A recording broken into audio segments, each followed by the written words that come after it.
finding your breakthrough use case for AI. So the context, of course, we know the past 10 months, 12 months, 14 months, this whole generative AI is kind of changing.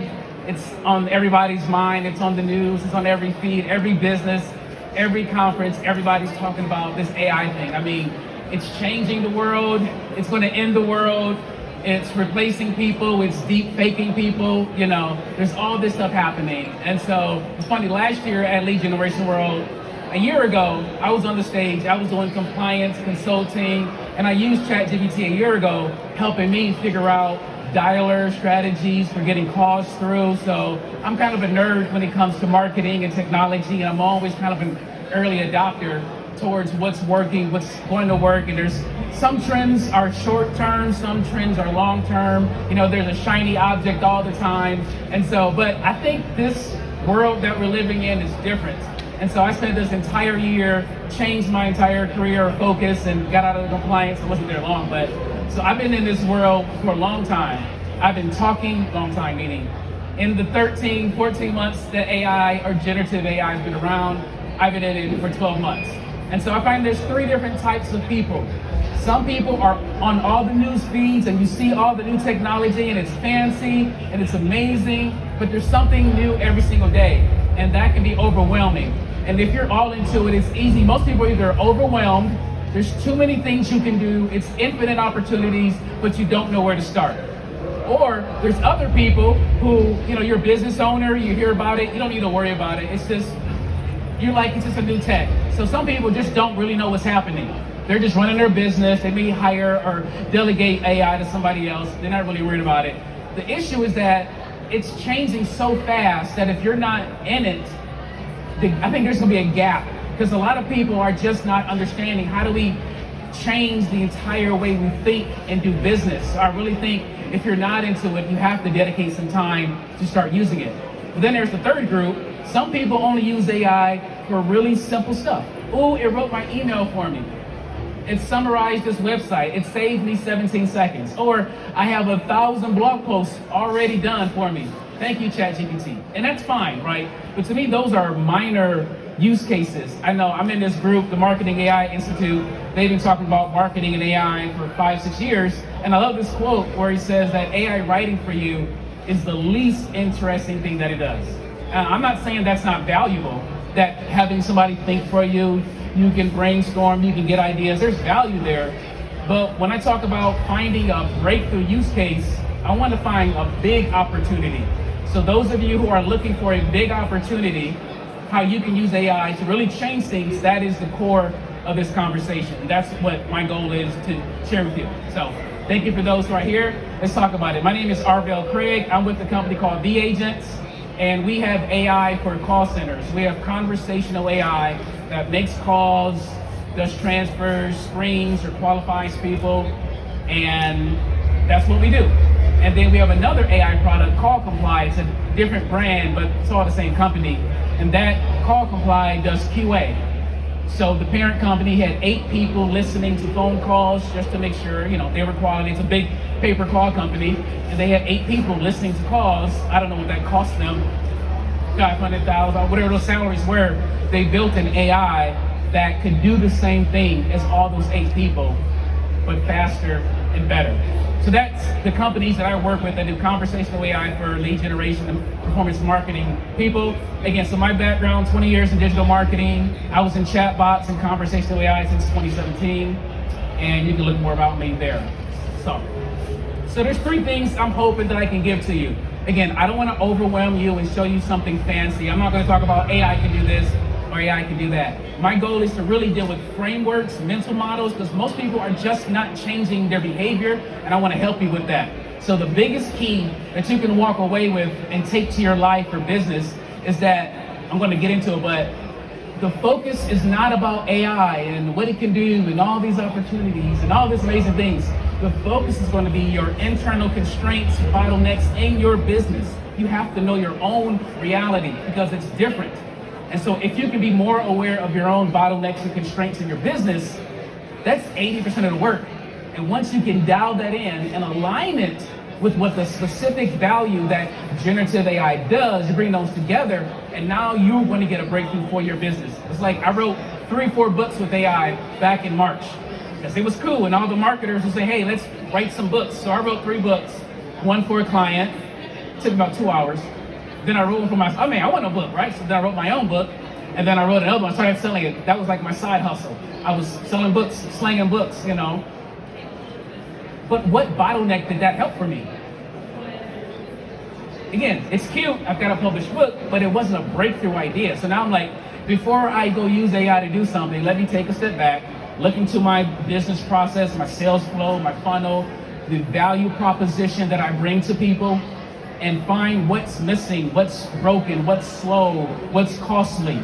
If I can find that first, besides chasing every shiny object, I can find a breakthrough opportunity. So for you, find your constraint before you look into new opportunities.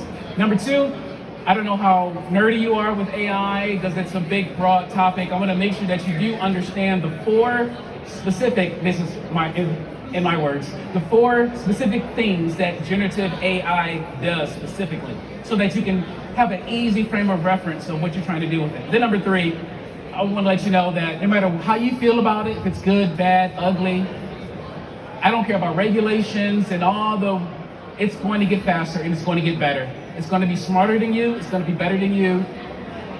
I think it is what it is.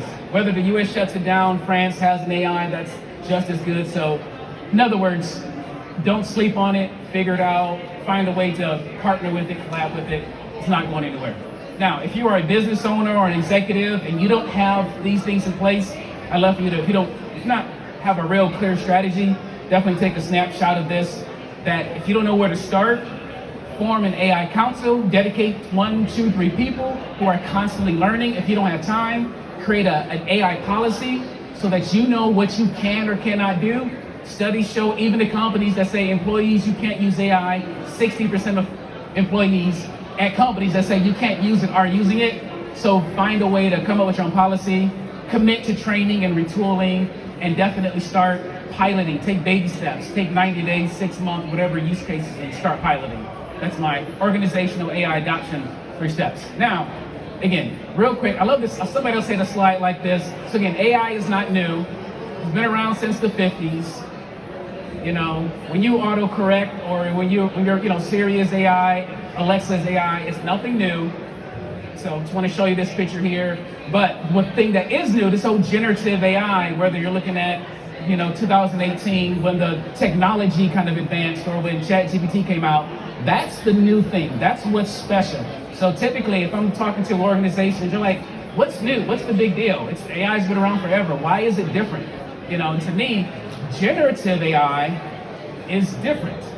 It's not just processing the past and mass data and coming up with old stuff, right? To me, it does 4 things uniquely. It creates content, code, it provides counsel and conversations. Those are my 4 C's of where you want to use specifically generative AI. In the way I like it, I'm not a data scientist, I'm not an engineer, I don't program, but because I am familiar with ChatGPT and most generative AI, you can do things that you've never done before. Anybody can do this. You don't have to be smart to use it. And you see, it provides counsel. So if there's anything I don't know, it actually solves that problem too. And this is what makes it different. Again, different, good, bad, and ugly. It's gonna be amazing. Any human that's bad, that's ever done anything bad, they can do it at scale now. But you who are doing good stuff, you can do that at scale too. So that is in my overview with generative AI. So if I could get 2 quick volunteers, if anybody is trying to solve a problem or do something with AI and is having a problem or is stuck or has questions, I just want to get, anybody want to volunteer and throw me out something that you're trying to do that you haven't figured out? Yes, sir. Converting generic online traffic. Converting generic online traffic. Screening it. And then funneling it into the appropriate destination. Lots of traffic, screening it. Call traffic. So phone calls. Yeah. Screening phone calls. Like before the call, after the call? So inbound calls. Inbound calls.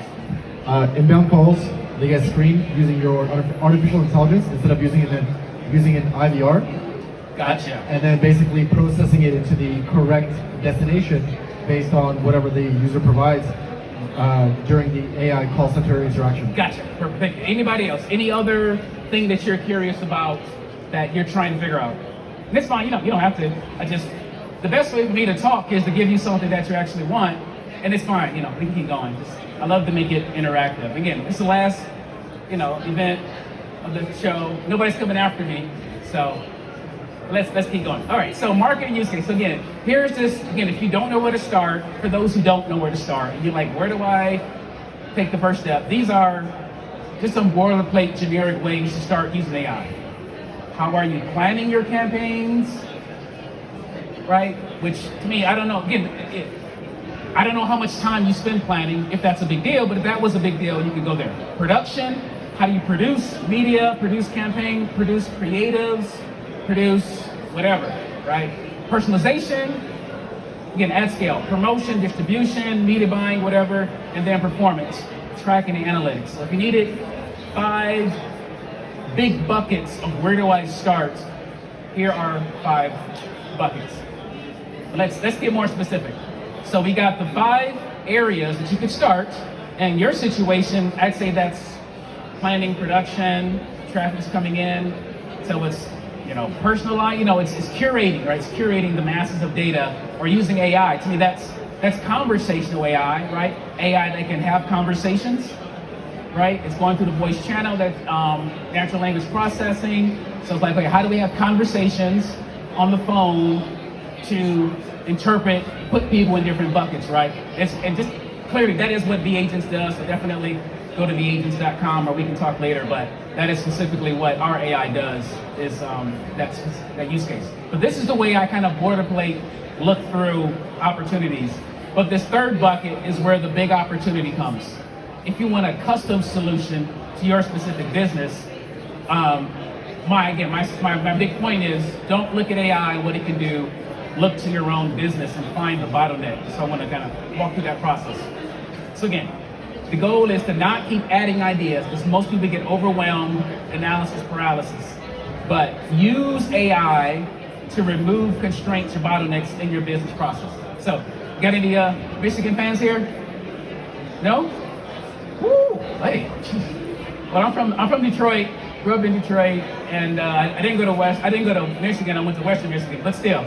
It's a great game yesterday. So I've been trying to think of some ways to apply, because again, we get stuck with AI, and what I was trying to imagine, this is just a thing I just made up. Like, let's say you had some magic AI-powered gloves, and you're trying to win a game. And this magic gloves can help, when a quarterback wears it, the football can go, 200 miles an hour. So it gives this advanced power in what he does. But the problem is, because he's throwing it so fast, the accuracy, it's going to be even harder to pinpoint a person because the ball is moving so fast, right? And to me, that's the kind of AI thing. This AI can do anything. It can write 1,000, 2,000 blogs, but where's the accuracy? Where's the compliance? Where's the part that you have to, so there's this balance of all this power versus in your business, if you can't edit it, if you can't control it, it's not going to help you. Or even the wide receiver, if he can't run 200 miles an hour, you've got all this speed that's going to do something faster in your business, but if you can't catch it, you can't run fast enough, So to me, it's a good metaphor. So again, so you tell me, hey Arvell, how do I use AI in my business? I got this magic glove, I want to throw super fast, I want to create all this media. And I'm like, show me your business, show me how you're making money. What's the problem? How come you can't go that fast now? Where is your constraint now? Oh, you don't have a good plan. You don't have a good strategy. Your quarterback can't, wake up in the morning. So to me, it's a good metaphor for me to kind of begin to break through. When you have advanced technology, you got to look at the specific team and figure out what the team needs, because the team may not need that. What if the team is only have the great running back and they don't even need to throw the ball? So what's the point of using AI in this space? Like me, using AI to write a book when I'm not an author, it's not going to make any big difference. So a few months ago, if anybody read the book, The Goal, anybody know the book, The Goal? Nice, great. So it's a classic business novel from the 80s. I read it 10 years ago. It meant nothing to me. It was all about production. But I knew it was a famous book. And so a couple months ago, I read it again, and I heard this interview with this author, and he said technology can only bring benefit when it diminishes limitations. And to me, I've been trying to figure out, how can we have this AI that's infinitely intelligent, but we're not all rich, right? It's so smart. It knows everything. It knows every strategy, every sales book, everything you can think of. So where's the gap? And so this book and these other books helped me to understand, how do we find benefit with AI? How do we find the way to get a breakthrough? And again, it goes towards diminishing limitations or breaking down the constraints. And that's what I said earlier. In your business, there's somewhere that you're limited. You have to go personal in your business to figure out. So the way I typically tell somebody is, let's find the goal that you want, and let's find where in your business processes is there a bottleneck, right? So most people say, hey, Arvell, I want to make more money. Okay, tell me how you make money now. Show me your sales process, and then I'll find the place. Or, Arvell, I want to save money. I've got this cost over here. How do I use AI to cut my costs? So that's the strategy. Show me what you're doing now. Show me how you're spending money. And we find the place in your business where you can find a way to cut your costs. Or, Arvell, I just want to be happy. I hate doing what I'm doing. I hate this. Just how do I stop doing this? Or how can we automate some personal processes or whatever to bring you more happiness so you can stop doing what you hate? So the easiest one is normally, how do I cut costs? So that's the low-hanging fruit, to use AI to find a way to get what you want if your goal is cutting costs. So again, you tell me where your biggest costs are. Let's just lay it out, right? And then what can we remove? What can we replace? What can we reduce using generative AI? What? Content, code, counsel, or conversations. Where is there a conversation happening? Where is there content or words or audio or video?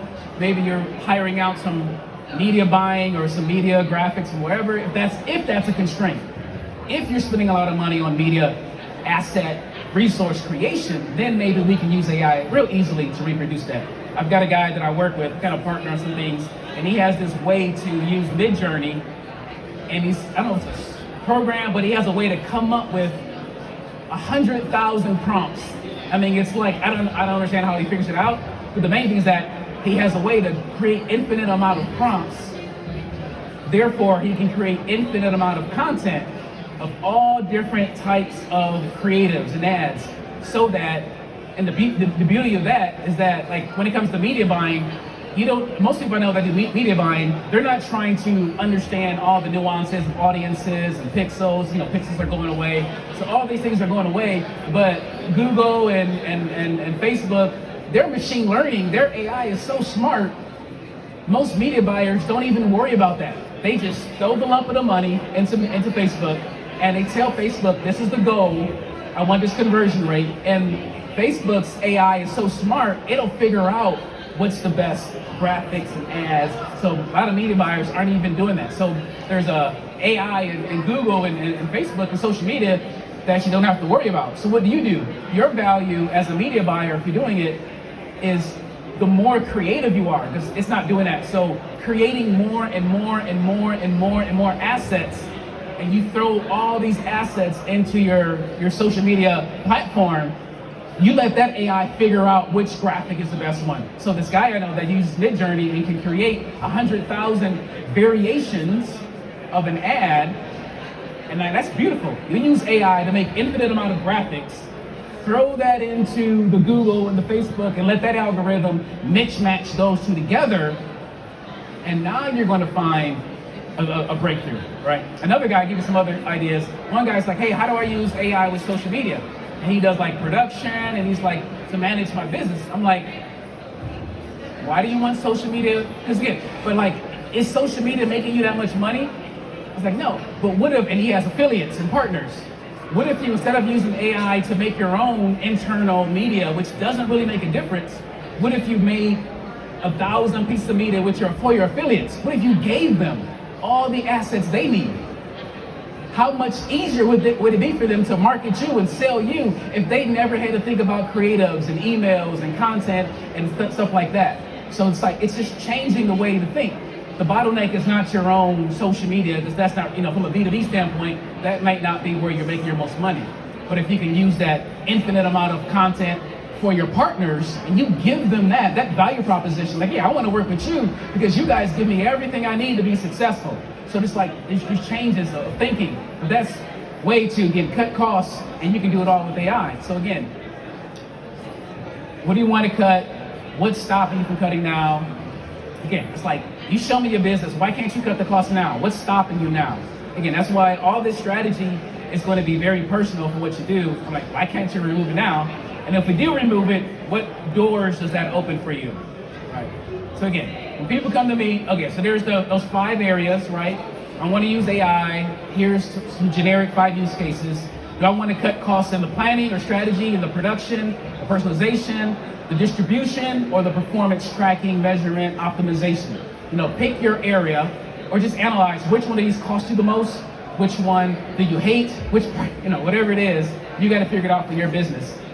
Whichever one of these you have, you're going to break down to steps, because certain steps are going to be held with AI, but not other steps.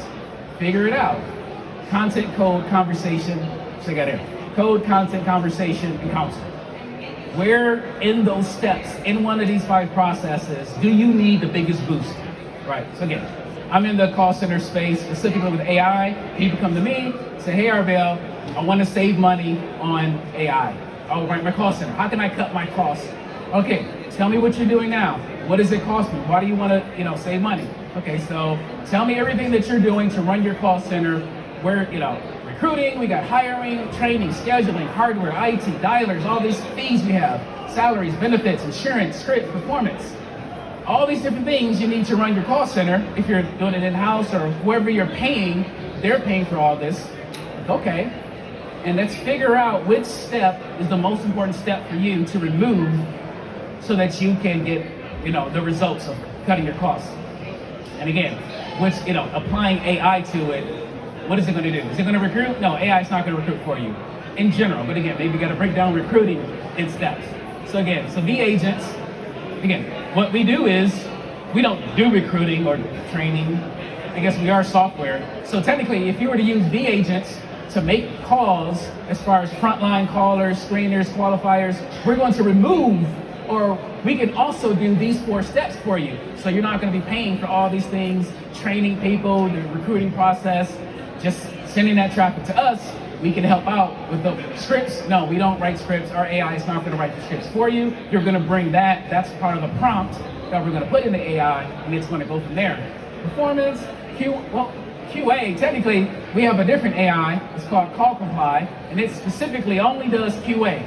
So if you have lots of calls and you've got people listening to calls, you need somebody to monitor it, these are like 2 different types of AI that each have its own type of category of what it does. So a couple last things I want to share to kind of flip the script a little bit. So Rami Goldratt is the son of Eli Goldratt, the book I mentioned earlier. And again, that book was revolutionary. The theory of constraints is what the guy came up with. So the guy happened to be in Phoenix, Arizona, is where I live. And I was like, man, because I've been trying to figure out how do I apply this process of innovation and bottlenecks and constraints, and how do I bring AI to it?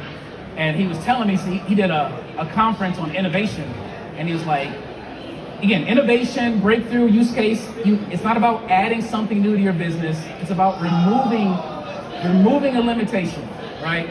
And so he said, where are your customers? So in one sense, you can apply it in your own business, and what I've said so far was mainly in your own business, but he told me the biggest opportunity is when you use AI to apply towards your customer. What is it that they want from you? And again, to me, most of us lead gen, the biggest opportunity is not going to be changing your conversion rate of your media buying campaign from $20 a lead to 18. Again, I'm not really in it, so I don't know. But I think the biggest opportunity is, what do your buyers want from you? What constraints stop people from working with you? That's the constraint I would look for. Maybe they're worried about risk.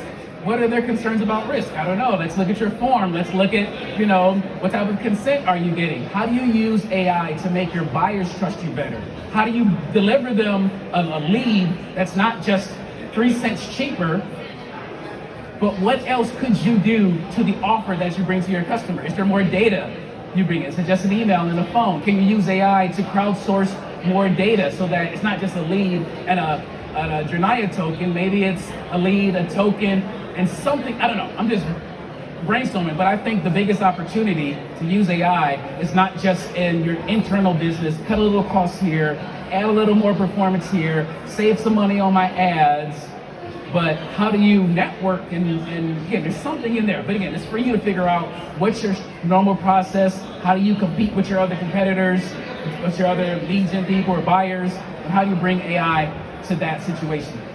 So, to bring it all together, those are the use cases. Gen AI can do these 4 things, and then where is the bottleneck, the constraint? Whether yours, your customer, what do they want that they're not getting? Because your business is a solution to your customer, but what your customer wants more, they want more than your solution. There's something that your solution is giving to them. What is that? What's that big picture? If it's insurance, yes, they want coverage, they want safety, they want, I don't know, I'm just kidding, it's kind of meta to kind of go there, but this is where you find bigger breakthrough opportunities when you go deeper and you use AI in that context. I've got a little bit of time, let's go back and play this video. Has anybody seen the movie Blackberry? No. I was on the plane 2 days ago, or 3 days ago, whatever. I finally put it on and started watching it. It's a pretty good movie. I mean, it's good. So there's this one scene when it happened, I was like, you got sound? I was like, man, this is exactly where I'm trying to frame and tell the picture of using AI. Let me see if the sound can come through. Did anybody have a Blackberry? Nice, yeah, I had one too. I loved it. You say what? Yeah. Yeah, so let me see again. It's a 1-minute clip. The sound's on. The sound.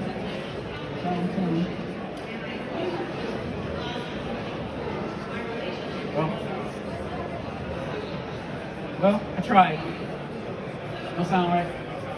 Okay, so the main thing was, this was when they were, selling Blackberries, that's a phone, whatever, making money. But when this guy realized that text messaging at this time, AT&T, T-Mobile, everybody was charging 10 cents per text. But BlackBerry was unique because it had messaging, but that was through the internet. Nobody was really doing anything like that at the time. So he realized he could do text messaging over the internet, and so they were the first phone that came out and said unlimited texting for free. And it was just such a breakthrough moment in history that changed and made them one of the number one device at that time. So to me, that's the thing with technology. It wasn't just something cool that made them work a little bit better. It completely blew away what their competitors did. And so to me, it was just a perfect illustration of when you're using AI, yes, you can save time, you can save a nickel, you can replace a person if you want, but if you can think about the mind of your market, of your customer, about what they want ultimately, and how do you use AI to completely blow them away by just having the AI do it and bring them all this value in a way that nobody else is doing, where you have no competitors, that's when you find a breakthrough use case to me. So, got a couple minutes. I'm gonna try to, any questions, comments, concerns, any other use case questions? You can contact me, of course, theagents.com or callcomply.com if you have a need to cut costs, increase performance in your call center, somebody you work with.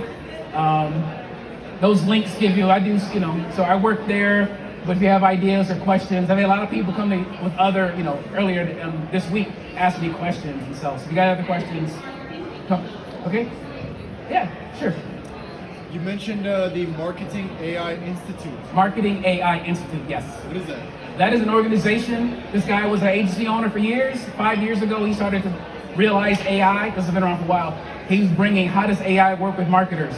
He has a monthly workshop, a webinar free on marketing. He has an AI agency specific, how that works, how AI is working with writers. So it's just a great organization. So to me, I get overwhelmed with all the AI talk. So I'm in like 2 or 3 groups, like Slack groups. There's a Slack group for free. So that's where I go to learn and talk to other marketers, consultants who are trying to figure all this stuff out. Any other questions? Thank you. Thank you.